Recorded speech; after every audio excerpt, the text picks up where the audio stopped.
the change from 94% thinking that it's necessary to spank kids to 65% has largely occurred without much public debate. What's happened, the process is, what's happened is that advice to parents books have gone from advising parents to spank, that was up through the 1930s and early 40s, to simply removing all references to corporal punishment. For example, Spock had one paragraph in which he didn't say don't spank, he said it's best to avoid it if you can. Presumably you can't always. So, and only one paragraph. So the general strategy has been to avoid any explicit mention of it by writers who are opposed to it because they're afraid of losing rapport with their readers. Instead, they focused on positive modes of discipline, what to do instead. And that has had a cumulative effect. More and more people are learning more effective modes of, and have learned more effective modes of discipline through the millions of copies of advice to parents books, the even more millions of copies of parents magazines for parents, through the huge increase in the number of people attending college, taking courses in psychology and sociology and family relations and child development. So there's been a gradual increase in knowledge of child development and what's appropriate and what works. And that has cut down on the use of corporal punishment, even though authors have been afraid to say don't spank. For example, the typical child development textbook, I surveyed 10 leading textbooks, they devote half a page, one half a page on average, to something that is experienced by almost all American children. They're avoiding the issue. Some don't mention it at all. That's starting to change. For example, in the last 2 years, there have been explicit no spanking articles in several parents' magazines. Before, that never occurred. It was always, well, here's the right thing to do, but not saying no spanking. We're working up our courage as a society to say children shouldn't be hit.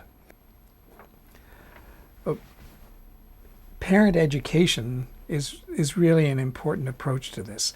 The trouble is that parent educators have been afraid to say don't spank. They're not afraid to say you shouldn't tell your child that he's a lousy little brat. They say, oh, that's going to harm the child. They have no compunction at all telling parents never do that. But they are afraid to say never spank because they're afraid of losing rapport with the parents, that parents won't believe them since belief in spanking is so firmly embedded. But even when they do say that, there's a big difficulty.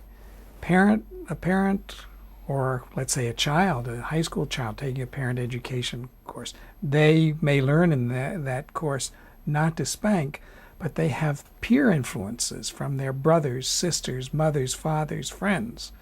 And we found that more than half of a large sample of mothers had been advised to spank by a relative or a friend. So the work of the parent education classes can get undone. It has to be an approach that, in addition to parent education with specific parents, deals with the cultural norms of the community. There has to be a change in community attitudes, community culture, so it supports the decision of the parents to avoid spanking. We're actually doing that in one city in Minnesota. There's a study that I'm affiliated with going on in Minnesota in which one city is getting a community no spanking approach, not directed just at parents, but at the whole community, so that when the child misbehaves, as is inevitably going to be the case no matter what parents do, and the parent doesn't spank, someone doesn't say to that poor father or mother, well, what that child needs is a good spanking.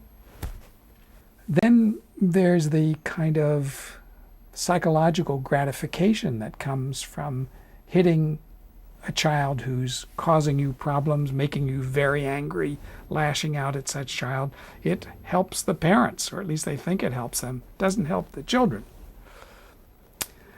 And then I'm sure there's other things, but the last thing I'll mention is that it's part of the normative expectations. We had a study done here in this lab in the mid-'80s of parents who never spank. And first off, it was very hard to find such parents. When 21 of them were finally located after screening thousands, truly never spank, what Barbara Carson, who did that study, found was that those parents are under social pressure. They get heat from their mothers, their brothers, their friends about whenever the child misbehaves, and child misbehavior is inevitable, that what that child needs is a good spanking. More recently, just a couple of years ago, I surveyed 1,000 mothers in 2 cities in Minnesota, and I asked them about the last time they'd spanked their child, what it was for. And then I asked them, had you spanked the child for that previously? 73% had spanked the child for that previously. So here you have mothers who think spanking is the answer, but when you question them about it, it turns out it's not really the answer, but they think it's efficacious.